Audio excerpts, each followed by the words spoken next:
Juliano, o CAEF em parceria com o DCE há mais um ano realizando a Semana Acadêmica de Economia da Facamp. Eu espero que todos vocês aproveitem ao máximo esse ciclo de palestras, que possam adquirir muito conhecimento durante essas próximas 2 semanas.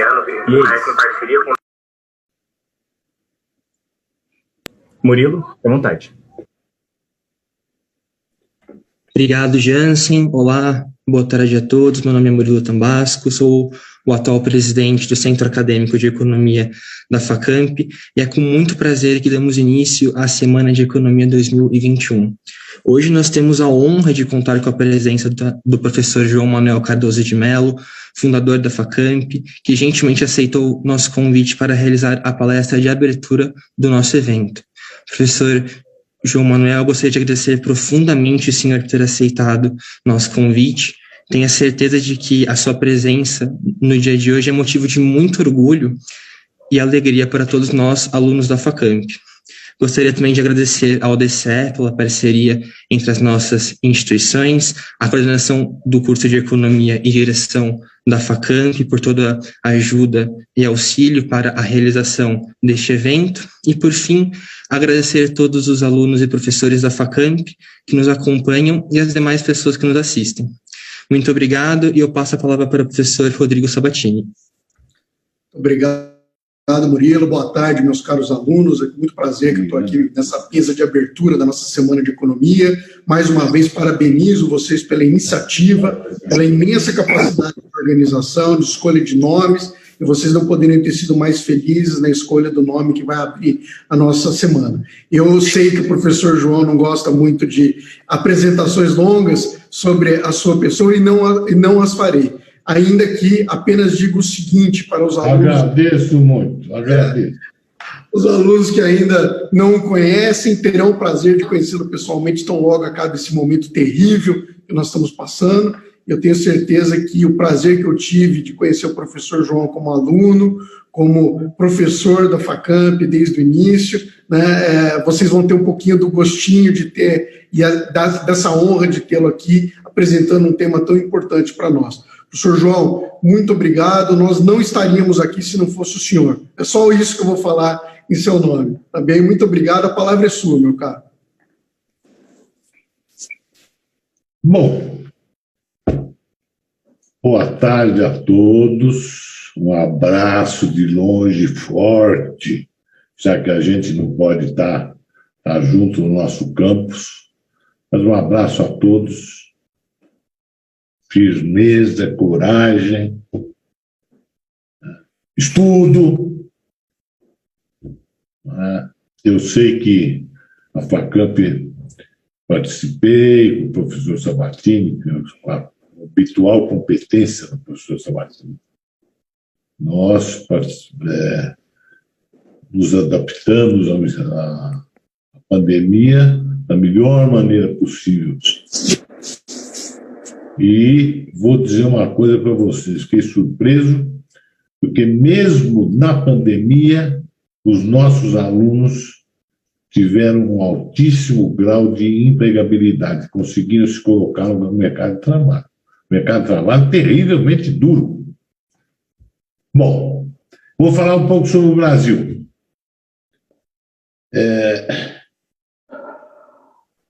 Vamos começar? Vou falar um pouco é o seguinte, eu não vou falar de pessoas, fulano é isso, ciclano é aquilo, o outro é psicopata, o outro é não sei o quê, não vou falar isso. Eu vou tirar uma espécie de uma radiografia do Brasil. Como se fosse um médico, aparece o Brasil, um pouco assim, meio torto e tal, há uma consulta, eu digo, sente aí. E eu vamos fazer os exames, para olhar os grandes problemas, digamos assim, estruturais, o senhor vá, faça os exames e volte aqui, para nós conversarmos. Ah, pois não, doutor. Isso é a minha vocação médica, Eu nunca tive, quero dizer. Eu sempre soube que não queria ser médico, mas é uma metáfora que eu estou usando aqui. Bom, muito bem. Primeira radiografia. Pluf, tirou aquele tubo, aquele tubão. Agronegócio. Vai bem o agronegócio. É o que vai bem.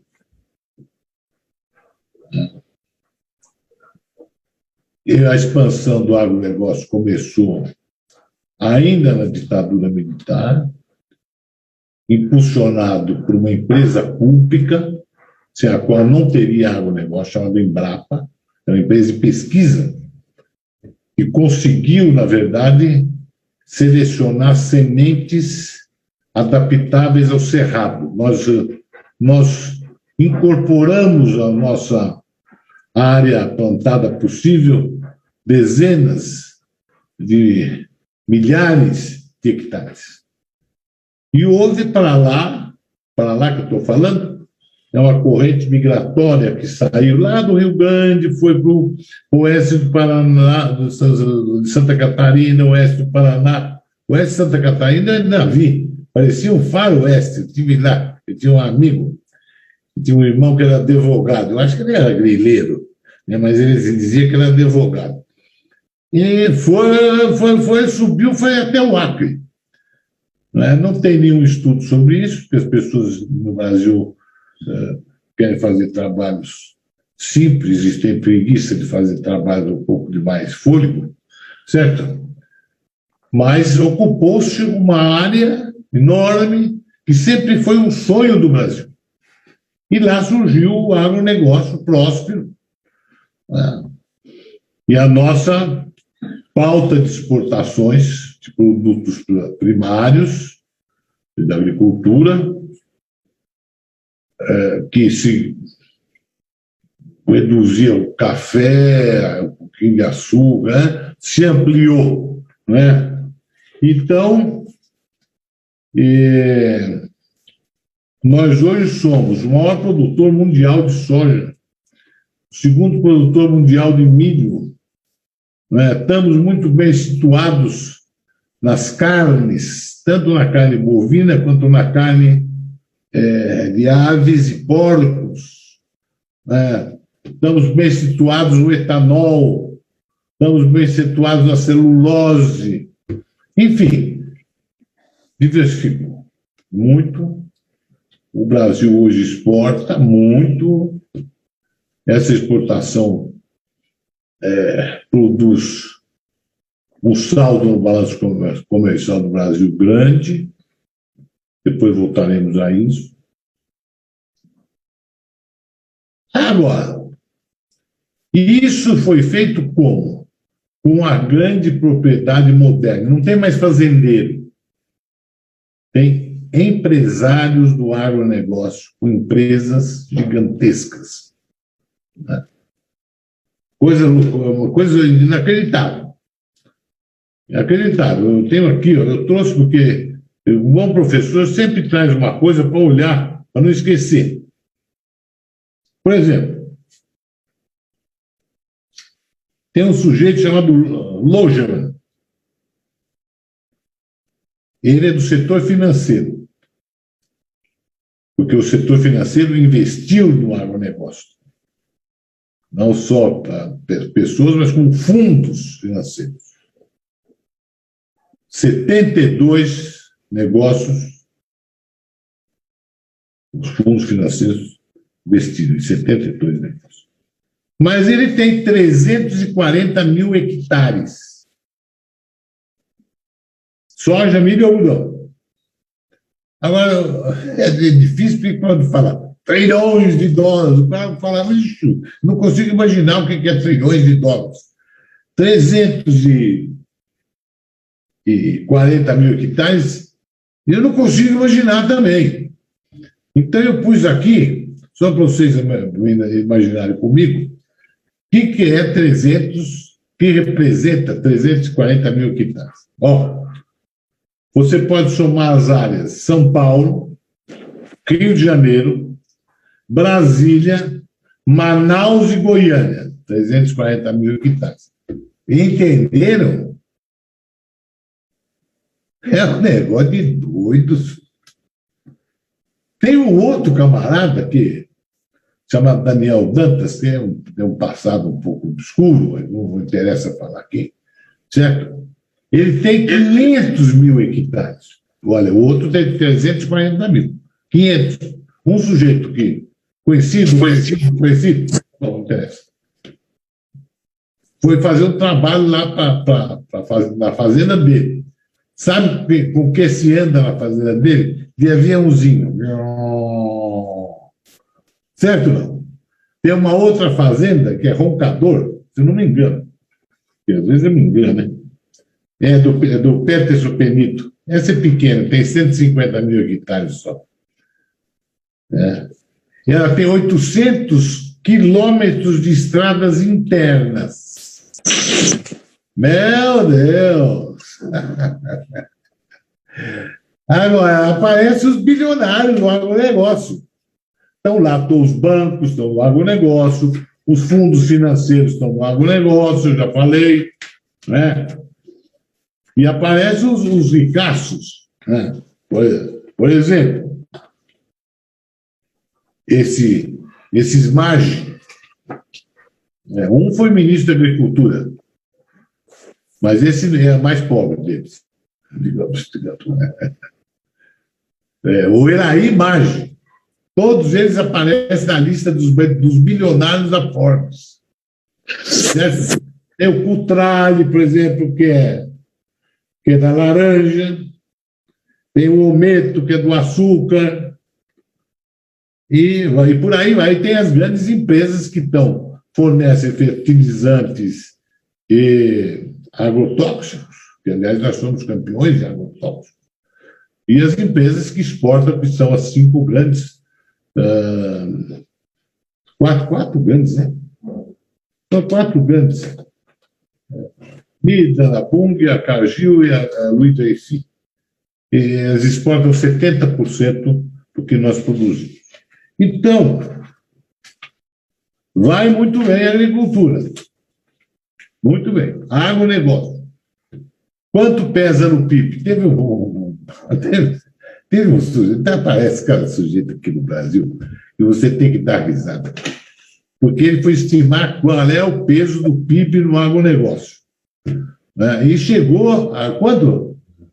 Não, ele chegou a 40%, que é maluco, porque ele incluiu no agronegócio até o serviço da lanchonete. Não. Eu dei risada. Ele é imbecil, desculpa. Eu não vou dar o nome, mas eu vou dizer que ele é imbecil. Agora, deve pesar aí em torno de 19%, 20%. Agora, não emprega. Atenção. Não emprega. Você anda. Um dia vocês deviam ir. Vocês têm que conhecer o Brasil, viu? Não é só ir para a praia. Não.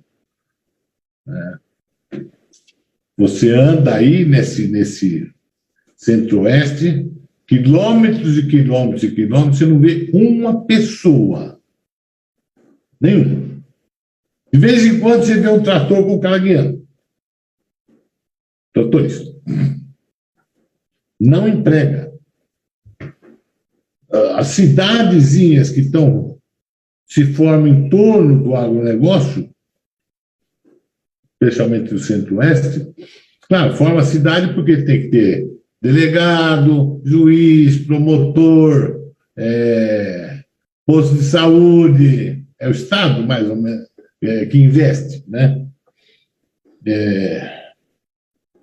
Também empregam muito pouco. Então, é uma coisa incrível que você vê uma coisa prosperíssima, que é o agronegócio, e favela do lado. Favela, como eu vi em Sinop, no Mato Grosso. Certo? Então, agora, tem a agricultura familiar, que é responsável especialmente pela produção de arroz, feijão, essas coisas aí, importantes para a alimentação do brasileiro. Nos últimos anos, desde que um gênio entrou na presidência, chamado Michel Temer, ele era um gênio, hein? Posso atestar, eu fui colega dele, viu? Genial. Cruz, credo. Desculpe. Genial. Eles começaram a cortar o dinheiro da agricultura familiar, entendeu? Que está em grandes dificuldades nesse momento. Se você pegar o agronegócio, juntar petróleo, exportação de petróleo, depois eu posso até falar mais na frente o que eles estão fazendo com o petróleo, que não me parece uma coisa muito sensata. Petróleo e minério de ferro, você tem uma economia fundada nos produtos primários.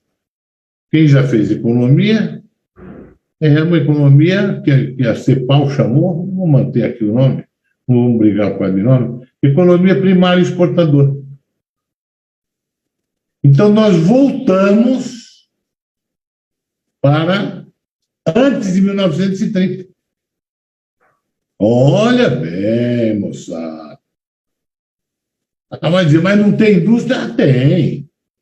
Sobraram algumas indústrias. Farmacêutica, pouco de tecido, né? O maior industrial brasileiro, pelo amor de Deus, é o rei da cerveja. Rei da cerveja. Cuja tecnologia é conhecida desde o Egito Antigo. Né? O grande industrial brasileiro morreu agora, grande filho de um outro extraordinário homem. Antônio Hermílio de Moraes acabou de morrer. Eu acho que com ele morre a indústria brasileira.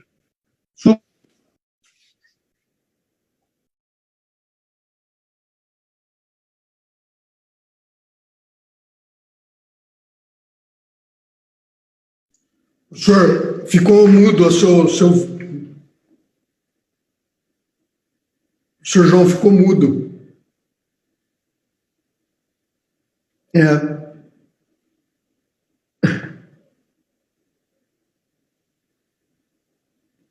Eu falo, ninguém me ouve. Perfeito, perfeito, deu certinho. Tá ótimo. Eu parei aonde, ô Sabatino? Quando o Antônio Hermílio morreu. Morreu. Opa, então tá bom, não tá ruim, que era meu amigo querido. Contava do Antônio Hermílio. Um dia eu ia indo com ele numa daquelas. Do lado da Catedral de São Paulo, na Praça da Sé, que desemboca na Praça da Sé. Quando eu entrei com ele na Praça da Sé, nós vimos conversando sobre o Brasil. Ele era um homem muito articulado, muito inteligente, de alto nível. Ele disse: Manuel, se esse pessoal soubesse o que nós sabemos, nós tínhamos virado isso aí, era um churrasquinho. A turma que fazia churrasquinho na Praça da Sé. Ele falou: ainda bem que eles não sabem. Falou: tá certo. De brincadeira, é claro. Bom, sobrou alguma coisa da indústria. Avon, pode ter até o Jiquiti. Não tem um negócio chamado Jiquiti, Sabatino? Jiquiti. O que mais sobrou, meu Deus? Alguns bens básicos que tem. Alguma coisa do aço, mas o mundo está cheio com aço até por aqui. Certo? Papel. E automobilística, cujos destinos nós não sabemos muito bem, né? Porque o carro elétrico que virá, nós continuaremos a ter indústria automobilística no Brasil? Eu não sei. É um problema que você sabe. Eu vou falando, Sabatini, você me corrija se eu falar alguma bobagem, viu? Muita gente aqui de Ribeirão Preto que planta cana, que é etanol, né? Fazer etanol, está mudando para soja, porque eles acham que o etanol está condenado pelo carro elétrico.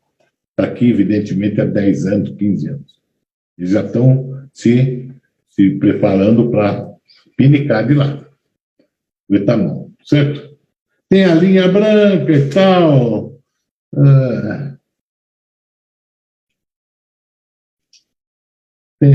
Tem algumas incorporações, fusões, por exemplo, a incorporação da DAC pela MAB. Agora, a indústria de bens eletrônicos de consumo sumiram. Temos a farmacêutica, que graças ao ministro Zé Serra, que quebrou as patentes, né, produziu vários bilionários, viu? Alexandre Negrão, um que guiava automóvel, bilionário, casou com não sei quem. Agora parece que já separou. Uma moça muito bonita, não sei se é bonito, nem sei quem é. Tem o Carlos Sanches, tem o cara da Eurofarma, tem os sócios do laboratório Axé, certo? Tem a Natura, o Boticário, que eu falei com esse a Têxtil, por exemplo, a Coteminas do filho do vice-presidente, ex-vice-presidente que morreu, a Hering, que agora foi vendida, alguma coisa de sapato, mas o que é importante, né, é o seguinte: se eu pegar, preste bem atenção, hein, moço? Em 1920, o Brasil não tinha indústria, uma indústria vagabunda, quinta categoria. É uma coisinha aqui, outra ali, é isso mesmo, alimentos, bebidas. Não tinha as indústrias da segunda revolução industrial. Aço, petróleo, eletricidade, indústria de bens de capital, seriados, etc. Isso os professores já explicaram, aí o pessoal da economia sabe. Está cansado de saber. E nós fizemos um esforço enorme e montamos um sistema industrial integrado. Nós tínhamos quase tudo, produzimos até avião. E o que as pessoas não sabem, porque são mal informadas, a imprensa brasileira informa mal, né? Sempre informou, e é uma coisa ideológica, tem a ver com... Bom, não vou entrar nisso aqui. É o seguinte: nós não estávamos mal situados na área da informática, não. De jeito nenhum, ali por começo dos anos 70. Certo? Não? Evidentemente, com a guerra que os americanos fizeram contra isso. Foi esse sistema que se desintegrou. Então, houve, na verdade, uma regressão sistêmica. É melhor falar em regressão sistêmica do que desindustrialização, que é um termo que se presta a interpretações diferentes. Certo? Então, agronegócio, a indústria, uma indústria aí, segunda categoria, muito longe dessa terceira revolução industrial que vocês estão vendo aí, que eu não vou falar também, tratem vocês sabem, né? E que vai numa velocidade crescente de inovação, ninguém sabe onde isso vai parar. Bom, muito bem. Então, o que mais tem? O varejo, né? O varejo, que se chama varejo, que cresceu com a onda de consumo do governo Lula, né? Os ciclos de consumo. Então apareceu a tia, como é que ela chama? Tia Luísa, Magalu, essa é esperta, viu? Teve aí várias vezes, a campeã da Dona Luísa, teve várias vezes aí. Conversei com ela. Ela de Brasil não sabe grande coisa, mas de negócio ela entende, viu? Agora, é muito simpática, muito inteligente. Mas tem figuras grotescas, como esse Hang. Pelo amor de Deus, o que é aquilo? Ô, Laura, o que é aquilo? Pelo amor de Deus. Cristo. E das grandes cadeias, quais são as outras? Riachuelo, né? C&A, e tem as pequenas cadeias, pequenas não, as médias cadeias regionais, por exemplo, a desse Zema, que é desse governador de Minas, que Deus não favoreceu muito no discutindo, né? Não faça essa cara, Salvatore. Esse Zema é um péssimo governador. Quer que eu diga logo? certo? Mas ele tem 150 lojas que foram feitas no período do Lula. E aí ele xinga o Lula. Bom, pelo menos devia dizer que eu nunca não apoiei isso aí, não. Mas, bom, ele é mal agradecido. Tem uma cadeia aqui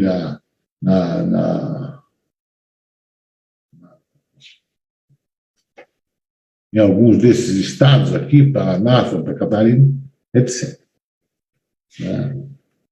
E tem, na verdade, coisas muito importantes, por exemplo,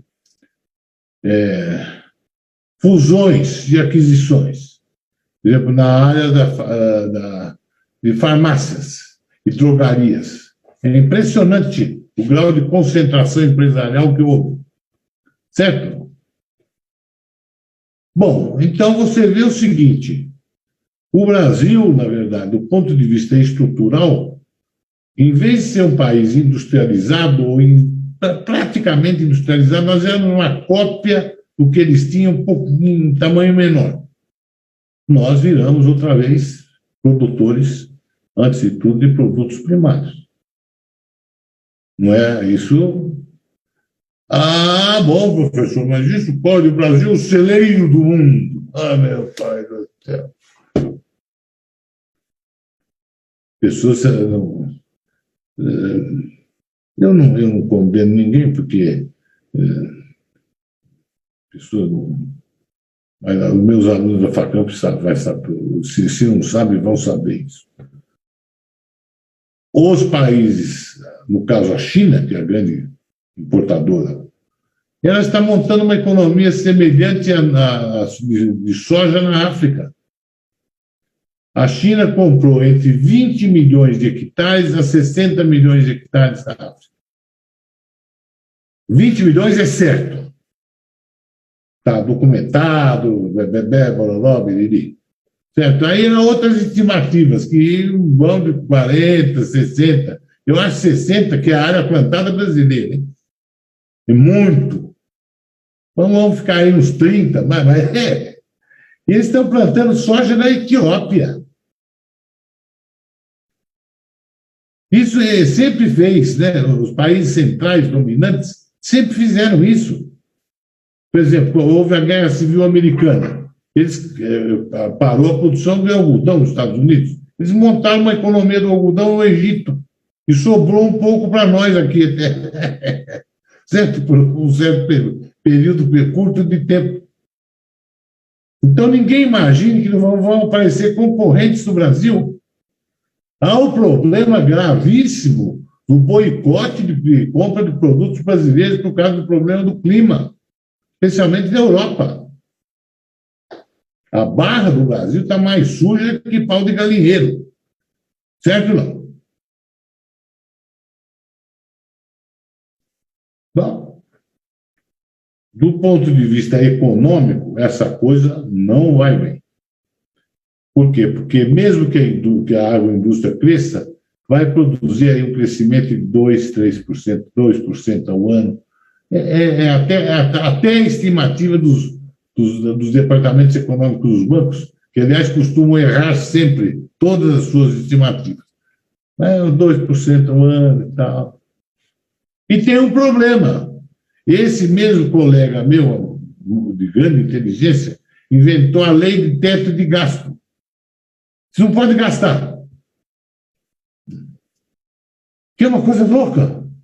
O Brasil, você lê a discussão econômica brasileira, é uma piada. Esse Joe Biden, que é um rooseveltiano, está gastando trilhões de dólares para levantar a economia americana. Certo? O último relatório do FMI, não sou eu, João Manuel, Zamartini, não sei quem,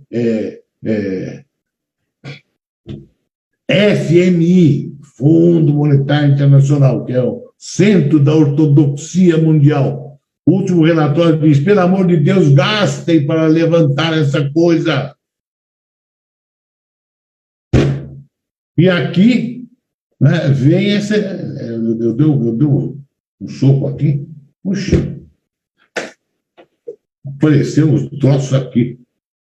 Eu não entendo nada disso, viu, moça? Está funcionando, professor, está funcionando. Então tá bom, está funcionando, tá bom. Então, é uma coisa louca. O mundo inteiro só está discutindo como é que gasta para levantar a economia.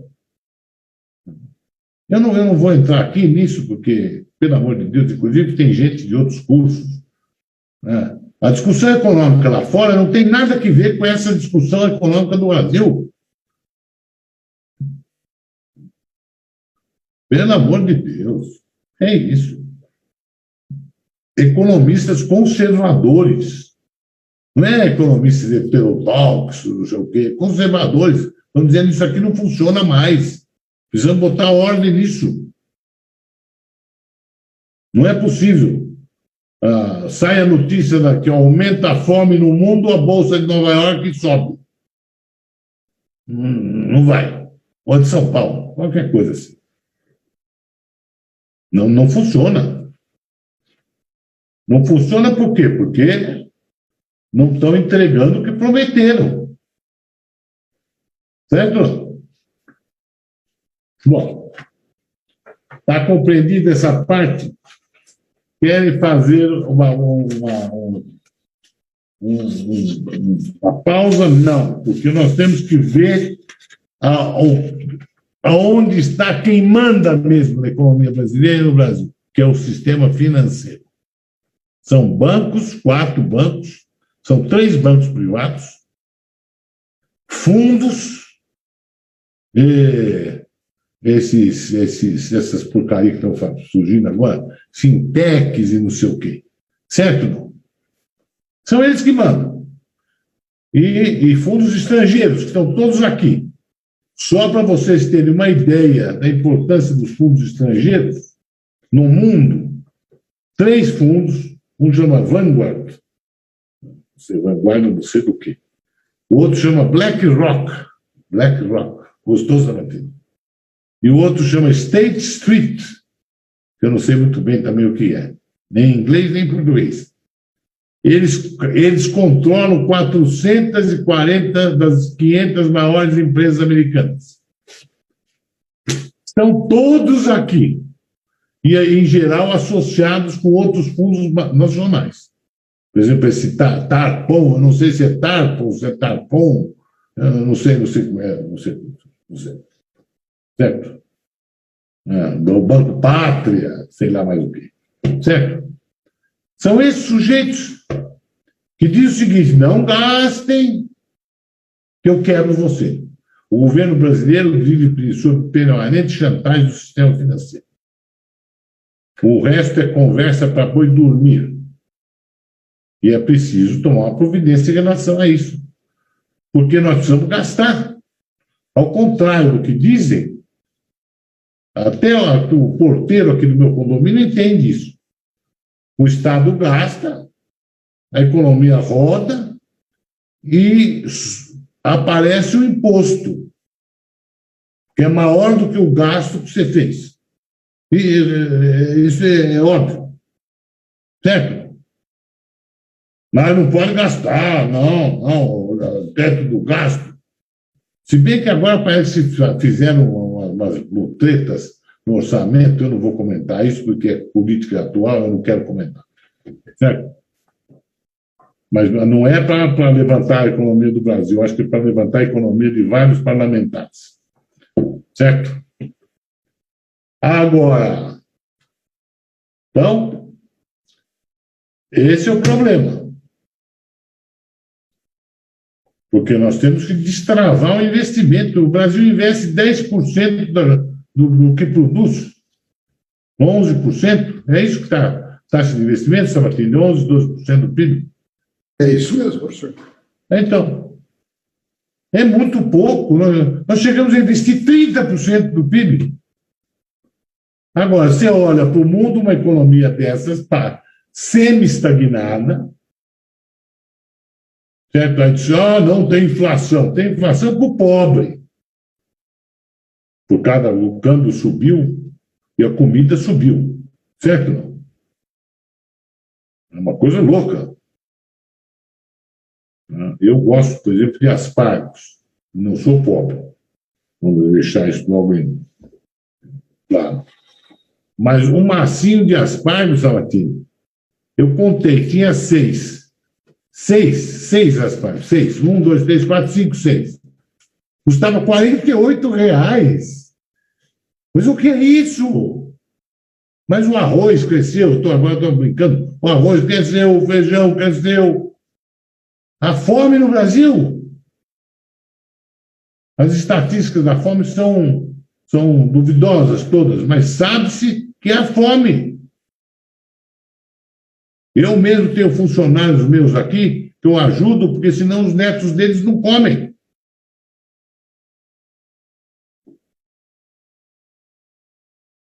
É uma coisa louca. Bom, espero que esteja compreendido esse ponto. Está muito longo isso, Sabatini? Não, está caminhando bem, professor. Está ótimo. Não, meninada, para aí. Cadê o presidente do centro acadêmico? Professor, eles não conseguem nos ouvir porque eles estão assistindo a transmissão. Né? Tá bom. Bom, do lado desses malandros todos, tem os escritórios de advocacia empresarial, tem empresas de auditoria, né, etc. Bom, agora eu vou dar uns números para vocês, só para vocês terem um susto. Remuneração dos diretores. O diretor da Vale do Rio Doce, quanto ganha? Sabatini? 1 milhão por mês. Por ano? Por ano? 12 a 15 milhões, professor. 23 milhões. Errou. O diretor da Bolsa, chamada B3, 23 milhões. Um diretor do Unibanco, esse sim, ganha mais pobre, coitado. Ele só ganha 13 milhões por ano. O da Croto, ex-Croto, agora não chama mais Croto, né?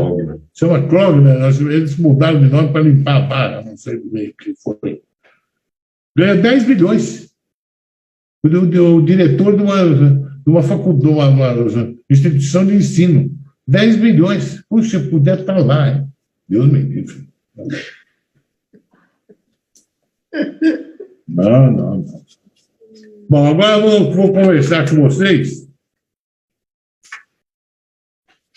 exatamente sobre um outro aspecto muito importante, rapidamente.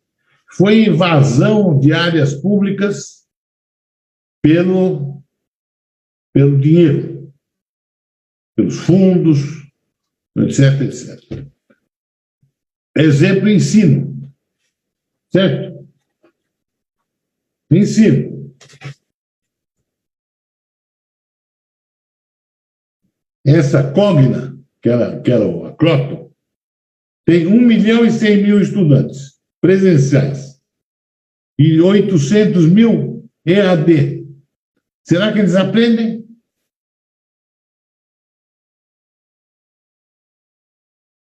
E assim vai, só estou dando exemplo. No ensino fundamental e médio, tem os sistemas todos que tomaram tudo, os grandes sistemas.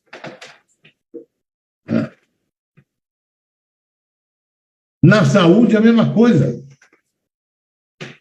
Eu fui para eu tive um problema na coluna e o meu médico, que eu tinha confiança, me mandou para um hospital não vou dizer o nome, porque é uma festa.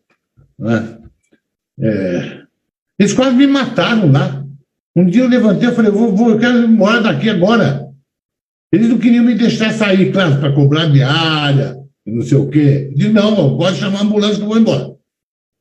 Com a autorização de vocês, sem a autorização de vocês, vim aqui para Campinas, aqui no hospital, aqui no Mateodora, certo? Que me curou.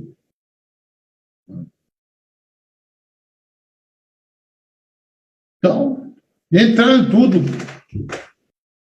Empresas de segurança. Vocês sabem que tem seguranças privados 1 milhão de seguranças privados registrados, fora o guardinha da esquina, hein? Esse eu não estou contando, hein? Não estou contando.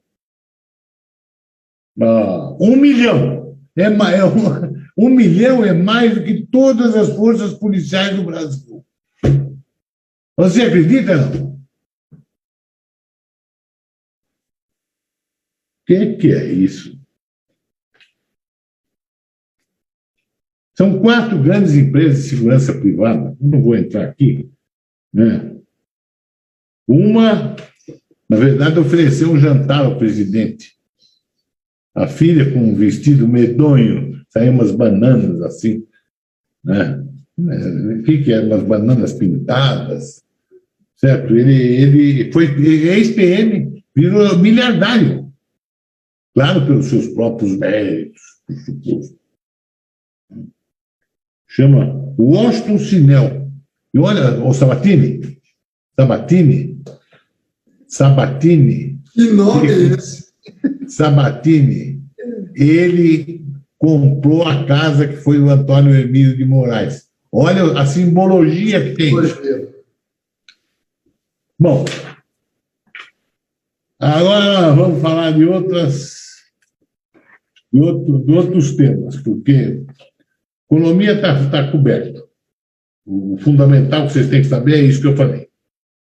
É claro que tem que estudar tudo isso, porque não é só de blá, blá, blá, blá, blá, blá, blá, blá, blá. Certo? E lá, aí na Facamp, estuda mesmo. Porque as pessoas têm que saber quantas andam. Você não pode ser um robô desses que me ligam todo dia às 8h30 da manhã em ponto. O seu João está... Você não sabe se está indo, se está voltando, sabe o país que vive? Que é isso? Bom, agora temos um outro problema muito sério para tratar, que eu gostaria de tratar com vocês. É o segundo problema. O segundo problema é o seguinte, é a péssima educação no Brasil. Péssima.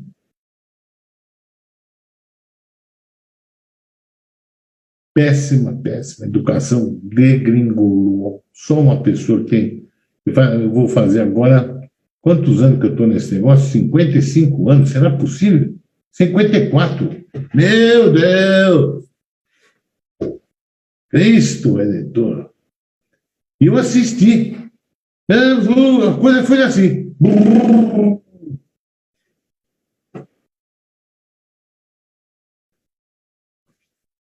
Um negócio inacreditável.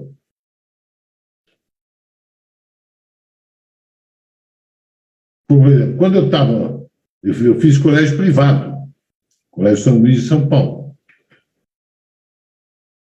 Bom, os meus melhores professores eram os professores das escolas públicas, que trabalhavam também na escola privada. Excelentes.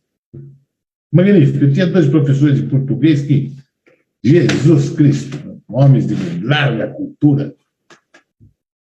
Foi o professor de português, não sabe falar português?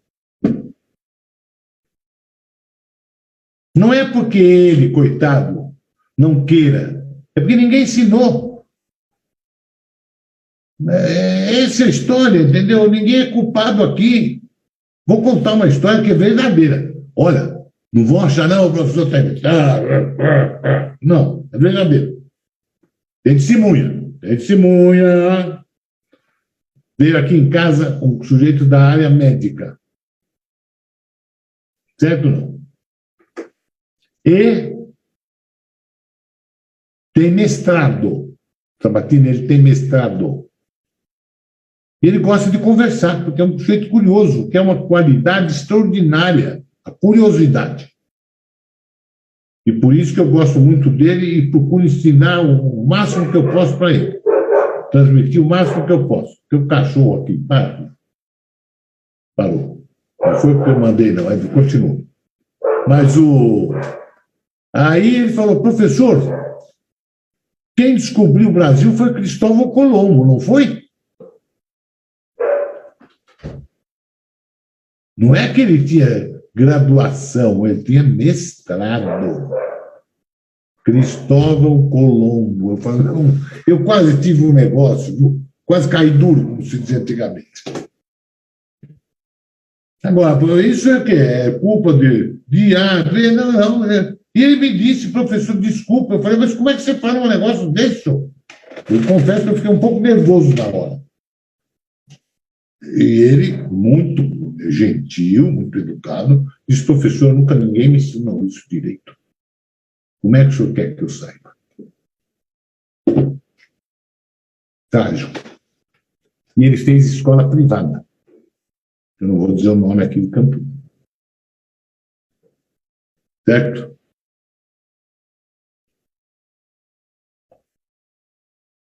Então, o ensino degringolou, o ensino fundamental, o ensino médio, o ensino universitário. O ensino universitário declinou mesmo nas universidades públicas. Eu assisti isso. Ninguém me contou, eu vi com esses olhos aqui. Isso. E esse óculos também. Então, agora, você pega um país que não foi educado e joga essa gente toda, e não é só pobre, veja bem, em cima deles a indústria cultural, aí é uma tragédia. O que a indústria cultural passa? O individualismo, o narcisismo, o consumismo.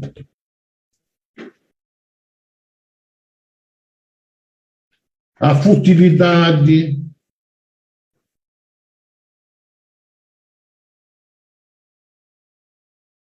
E piorou muito depois que entrou, então, essas novas mídias. Tudo isso pode ser usado para o bem, não tem dúvida nenhuma. Eu mesmo uso. Há pesquisas que podem ser feitas muito interessantes com isso. É um instrumento poderoso. Para não falar, por exemplo, ouvir música, que é muito mais fácil. Tenho muitos discos que eu fui acumulando na minha vida, mas é muito mais fácil eu ouvir no iPad. Né? Música, eu estou falando, não é barulho. Né? Porque houve também um enorme declínio do gosto musical. Certo? Então, fica complicado. Como é que as pessoas vão se tornar elas mesmas autônomas? As pessoas têm que ser autônomas, saber aonde está o nariz, como se dizia antigamente.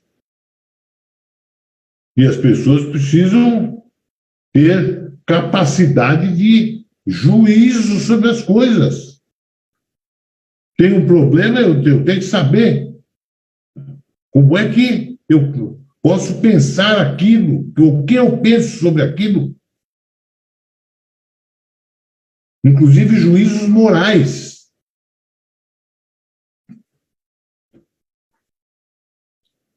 Então, o problema, o Brasil virou um vazio nisso. É uma sociedade que vale só o dinheiro e o consumo? Bom, mas não funciona. Todos os grandes pensadores disseram, olha, sociedade só assentada no dinheiro e no consumo, não funciona.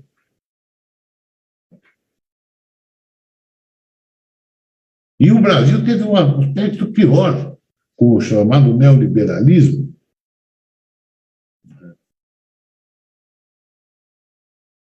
que desestruturou a sociedade, desestruturou a indústria e o empresariado, e desestruturou o mercado de trabalho.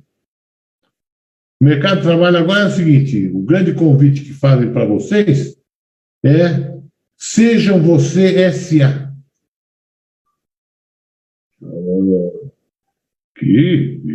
Que é isso, hein? Você é SA. E a desestruturação do mercado de trabalho, mais a pandemia, deu o seguinte, 75 milhões de brasileiros ganham, digamos, entre R$1.200 e R$1.600, em média. Os melhorzinhos ganham R$ 2.400. Então, o Brasil é um mar de pobreza.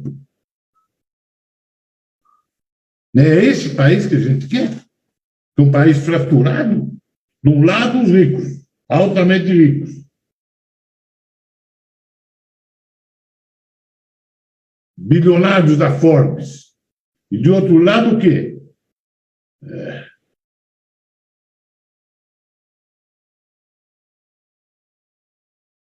O que você vai oferecer para eles? O crime? O que é? Você dá educação ruim, saúde ruim, etc, etc. Dificuldades terríveis de vida. Nós estamos muito longe das pessoas. Eu sempre digo para os meus professores, nós somos privilegiados, estamos muito longe dos problemas reais do povo brasileiro. Muito longe. De gente que não sabe o que vai comer no dia seguinte.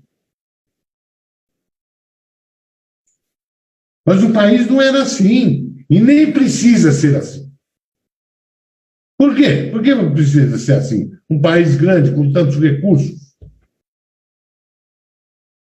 Em 1920, era assim, mais ou menos. Tinha esse perfil terrível de atraso.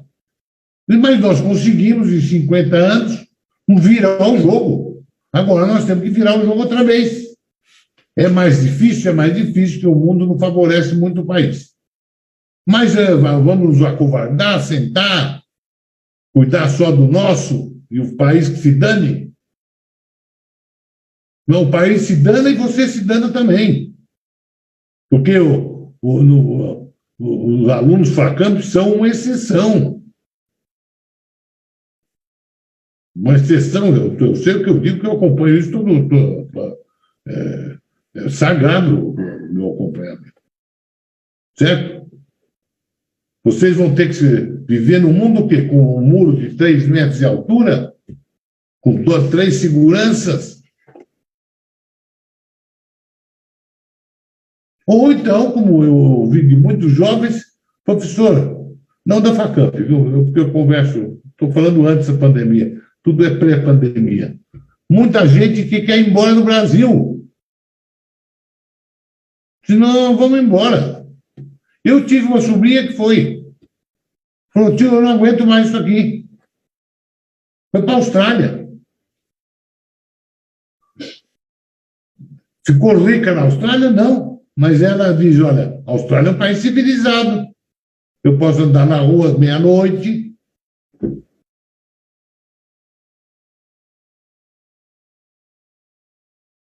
Eu tenho um sistema de saúde excelente. Blá, blá, blá, blá. Então, é essa mensagem que eu queria deixar a vocês. É uma mensagem que não esconde as dificuldades. Esconder as dificuldades é mentir. Nós temos que falar a verdade, mas, ao mesmo tempo, temos que ter esperança e temos que nos mexer. Nos mexer.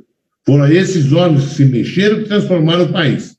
A geração de vocês, eu acho que é a geração de vocês que vai mudar o Brasil. Tenho muita esperança nisso. A minha não, que já está se despedindo da vida. Pode dar uma mãozinha. Mas quem vai fazer mesmo são vocês.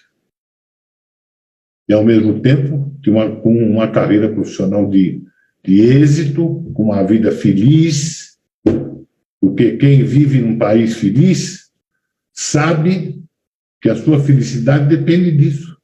Eu vivi anos de final, foi o rabinho da expansão, começo dos anos 60. Que beleza! País otimista, país alegre, país culturalmente uma vitalidade impressionante na literatura, na música, no cinema, na pintura. Então, essa que é a mensagem que eu queria deixar a vocês, dizer da minha satisfação em voltar a conversar com vocês.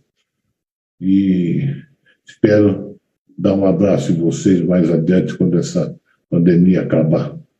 E até lá vamos nos cuidando, porque o bicho é bravo. Senhor, muito obrigado. Palavra, Sabatini. Muito obrigado pela aula. Vamos botar muita saudade.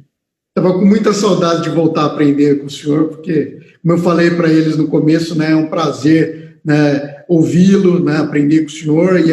E o senhor mencionou uma coisa muito importante, né, sobre a educação no Brasil, né, e quando eu falei que nós estávamos aqui graças ao senhor, porque nós conseguimos construir, né, uma instituição de ensino que é diferente disso, né, que é uma instituição de ensino que faz os seus estudantes pensarem ouvindo verdades e refletindo e pensando criticamente, para justamente transformar não apenas sua vida, né, se tornando profissionais de sucesso, mas ajudar a transformar a sociedade. Então, acho que a sua aula coroou, né, esse espírito FACAMP que o senhor imprimiu desde o início aqui. Né?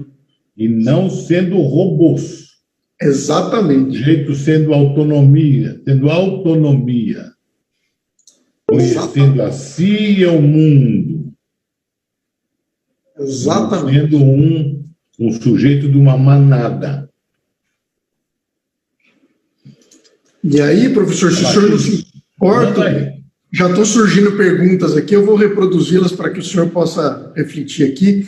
Tem uma pergunta do Antônio. Professor João Manuel, considerando que vivemos num país dominado pelo setor financeiro, o senhor vê uma possibilidade de mudança dentro da democracia? Bom, eu defendo mudança só dentro da democracia. Ditadura, não. Pelo amor de Deus, que eu vi uma, viu? Já me bastou, viu? Nós temos que fazer as coisas com firmeza e com habilidade. Não é fácil, é um desafio que o próximo governo, seja quem for, se tiver essa orientação, terá que enfrentar. Mas tem que enfrentar, senão não governa. Exatamente. Bom, tem uma outra pergunta aqui, professor, também muito boa, do Matheus Santos. Um processo de reindustrialização do Brasil ou uma nova organização produtiva da nossa sociedade poderia começar por quais setores, o senhor acha? Isso é a pergunta para o Sabatini, não é para mim, né? Bom, quem sou eu, professor? Mas, de fato, eu acho que... Esse negócio, quem é você? Você é o Sabatini? Professor, obrigado. Eu acho, viu, Matheus, que, enfim, não há dúvida que sem a indústria, né, a gente não vai conseguir sair desse retorno ao atraso que o professor João colocou muito bem. Né, o uso de uma regressão sistêmica em vez de desindustrialização, eu acho que é de uma felicidade muito grande, justamente porque traduz um movimento muito maior do que simples redução do emprego industrial, da produção industrial. Né, é muito mais do que isso, é uma regressão do país como um todo. Da mesma maneira que a gente superou o atraso a partir da década de 30, com uma industrialização bastante pujante, né, eu continuo achando que a indústria tem um papel decisivo para isso, porque ela pode comandar dinamicamente todos os demais setores da economia. É aquilo que o professor João colocou muito bem, nós somos um sistema produtivo, e a indústria tem um papel fundamental para liderar esse sistema. Então, eu acho que tem que ter indústria, né? Eu acho que todos aqueles setores que estão mais ligados ao setor de consumo, mais diretamente ligado ao setor de consumo, tem mais chance. Por quê? Porque o nosso mercado consumidor é muito grande. A demanda no Brasil é muito grande, potencialmente. Então, todas aquelas que estejam ligadas a bens de consumo, duráveis, por exemplo, inclusive eletrônicos, né, indústria de automóveis, né, tem um papel decisivo. E, claro, tudo que está ligado ao investimento em infraestrutura, que eu acho também uma questão fundamental para que a gente possa sair desse buraco, né, professor? Acho que a questão da infraestrutura, o próprio Biden está mostrando isso muito bem, né, no seu plano de relançar a economia americana, né? Não tem dúvida. Dá para refazer toda a indústria que tínhamos? Não dá. Algumas coisas ganharam uma escala enorme, o professor Sabatini falou. Agora, dá para reconstruir partes da indústria e transformá-las num bloco capaz de criar empregos, porque é a indústria que cria empregos bons, a indústria que paga imposto. Porque essa coisa que a indústria, não sei o quê, esses sujeitos mentem. Todo país grande tem que ter indústria. É a China, que vai perguntar para a China se ela quer, não quer ter indústria. O Biden agora, nos Estados Unidos, disse, bom, eu tenho que construir indústria americana. Eu não sei se ele vai conseguir. Acho que vai. Né? Esse Biden, que é uma surpresa extraordinária, porque ele mandou todos esses dogmas idiotas, todos pastar. Né? Pode fazer outra, Sabatini. Olha, tem uma outra aqui, professor, do André Tempesta. Por que a recuperação desse sistema econômico integrado não parece ocupar de forma significativa o debate político atual? Porque as pessoas não sabem disso. Eu desgraçadamente, eu não queria tocar nesse assunto, mas quem é que fez a pergunta? André Tempesta. André, você... o nível da classe dirigente brasileira e da elite brasileira é muito baixo. Nem estou falando em gente que manda o repórter aquelas partes. Né? Não estou falando de gente que não sabe falar português, basicamente. Nem nisso eu não estou falando. Gente piorou. O advogado piorou, o engenheiro piorou. Por quê? Porque teve um período de 20 anos de ditadura. A ditadura diz, bom, teve 20 anos de ditadura e depois chegou a democracia. Não é assim. Quem foi educado nesse período de 20 anos? Como foi educado? Teve até um ministro aí, do Exército Antigo, saiu já, que diz que o coronel Jarbas Passarinho era um grande intelectual. que começou a massificação do ensino, foi ele que começou. Então, o nível do debate é muito ruim, a imprensa, na verdade, é parcial, toda ligada ao sistema financeiro.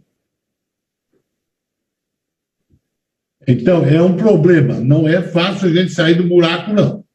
Mas a esperança, né, não vai, ninguém deve entregar os pontos. Ninguém entrega os pontos de jeito nenhum. E está acabado. É isso mesmo. O senhor quer responder mais algumas, professor? Se eu não cair duro aqui, eu vou respondendo, né? Tem mais uma. Então, vou fazer mais uma aqui. Faça a última. Que é sobre educação, por isso que eu achei que podia cair bem. Né? Bom, não, eu tenho uma de boa vontade, depois posso voltar outras vezes. Que seria ótimo, né? Sem dúvida. Bom, a pergunta da nossa professora Luciana, de português, professor, que diz o seguinte: qual saída o senhor vê para a reestruturação da educação brasileira, para que nós não formemos cidadãos e não robôs, como o senhor bem apontou? Bom, primeiro, vamos pensar, são coisas simples. Né? Primeira coisa de melhorar a educação é professor. Só vou dar um exemplo. Na Dinamarca, que é o melhor ensino do mundo no momento, certo? Ou considerado, de qualquer maneira, a coisa de primeira categoria, um professor ganha mais que um deputado. Certo? Com razão. Então, nós temos que formar professores. Agora, não é a Croton que vai formar professor. E aí tem um problema de um círculo vicioso ruim. O professor não é ruim porque ele quer também. Os professores, ao contrário, foram transformados em proletários da educação. Então, tem que começar a transformar os cursos para professores, né, nas suas várias áreas, tem que retreinar os que estão aí. Para retreinar, tem que tirar da linha, porque você não pode mandar o cara dar 48 horas de aula por semana e mandar ele estudar, porque não é uma coisa humanamente impossível. Todos professor e escola em tempo integral. Como já dizia Anísio Teixeira na década de 20, é o maior educador brasileiro de todos os tempos. As pessoas não têm noção do que o tempo integral é necessário para exatamente ter tempo para dar essa formação global para o aluno. Certo? Inclusive, quero dizer para vocês que são coisas interessantes para vocês ouvirem, viu? Na Escandinávia, em geral, Dinamarca, Suécia, Noruega, etc., a música ocupa 20% a 30% do currículo no ensino fundamental e médio. Certo ou não? Porque está mais do que provado que a música desenvolve o raciocínio. Além de tornar o sujeito um pouco menos imbecil. Né? Certo? Vamos encerrar, Sabatini. Vamos, né, professor? Eu agradeço você. Eu queria, em nome de todos os professores que estão aqui conosco, de todos os alunos que participaram da organização, foi um prazer ouvi-lo, né? Imenso prazer ouvi-lo.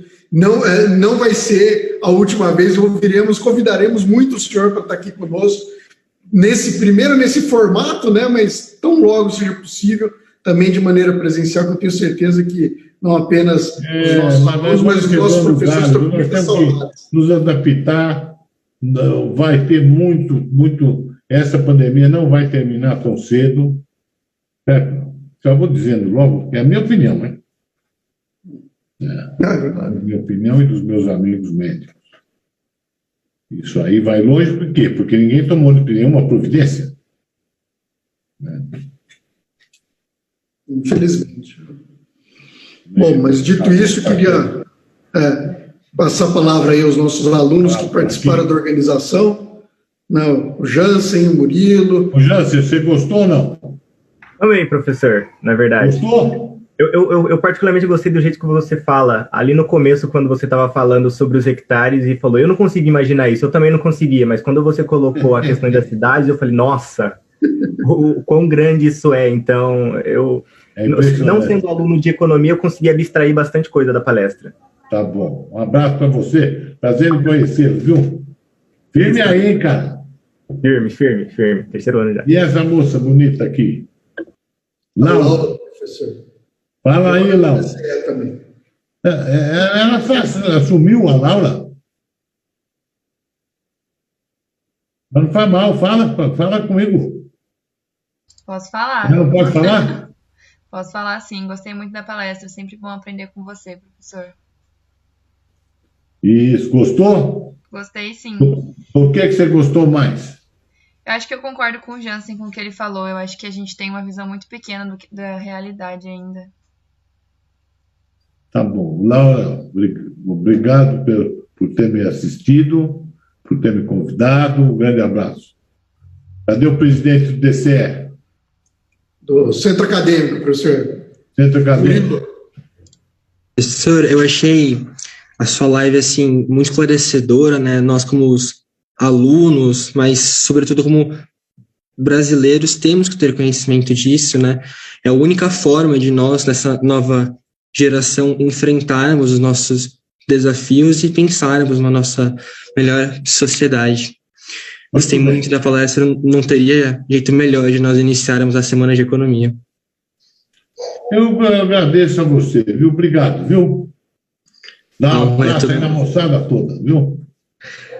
Gostaria de... João Pedro. Oi, professor. Fala aí, João Pedro.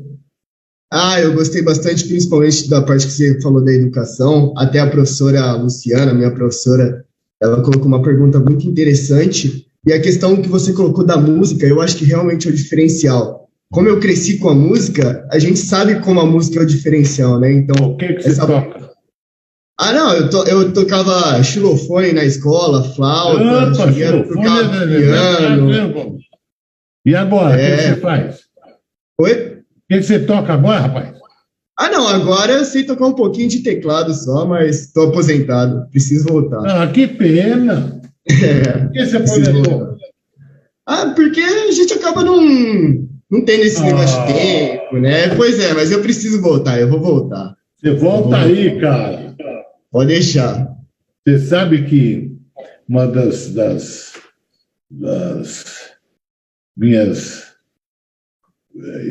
erros, um dos meus erros que eu cometi na vida, porque na vida você comete erros e acertos, foi não ter aprendido piano.